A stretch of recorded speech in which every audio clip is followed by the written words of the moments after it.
Today on this podcast, I'd like to talk a little bit more about my upcoming book, The Transformation Principle.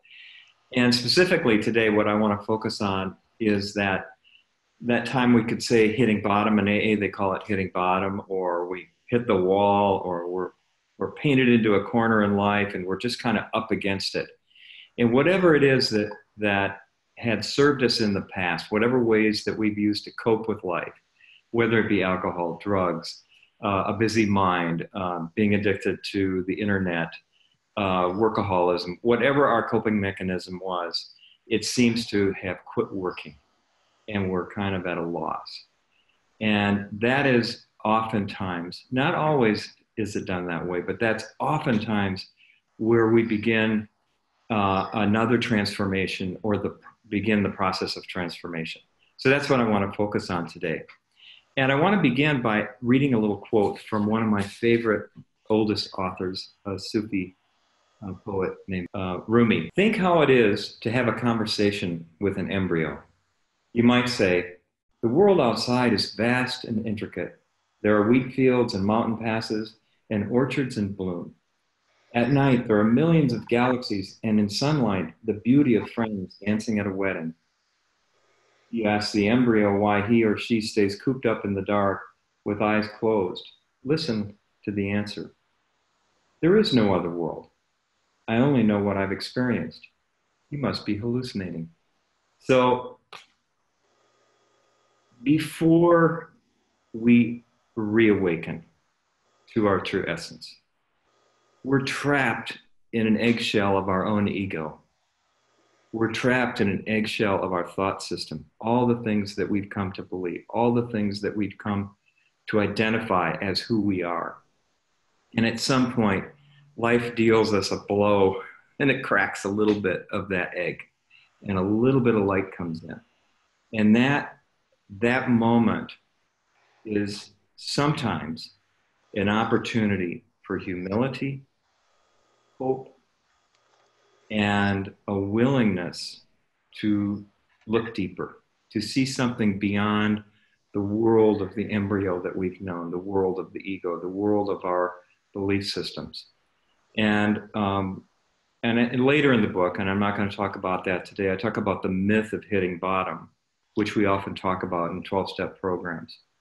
And I call it a myth because it's not the hitting bottom that wakes us up, it's the waking up from hitting bottom. That's the turning point. So I'm going to read on a little bit more about the turning point.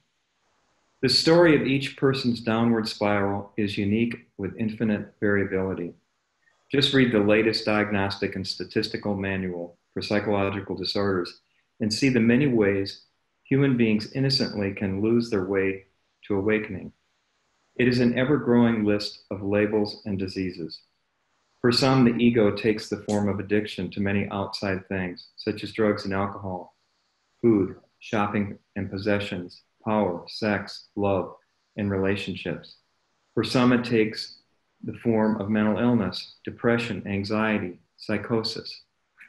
For others, the ego takes the form of victimhood, perpetrator, violence, greed, or psychopathy, and mental illness in all its forms. The list is too long for us to really enumerate.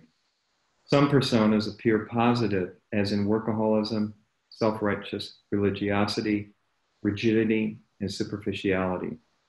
Little do we know that understanding the simple principles of human experience is the antidote to all these problems.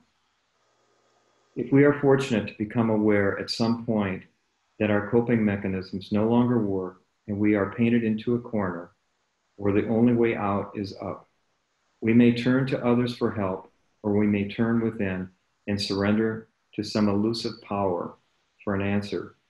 Until we see the coping mechanisms that we develop through the ego aren't working anymore, and we become open to something beyond our current understanding of life, transformation can elude us all. When we let go of the ego intellect and we make room for new thinking and humility, through insight, illumination, and then transformation, we let go of one side of the river and reach for the other side. This is the turning point. So in my life, many times, even though I've had the good fortune to have an understanding of these principles, many times through my life, I've sunk back into another shell of belief and thought.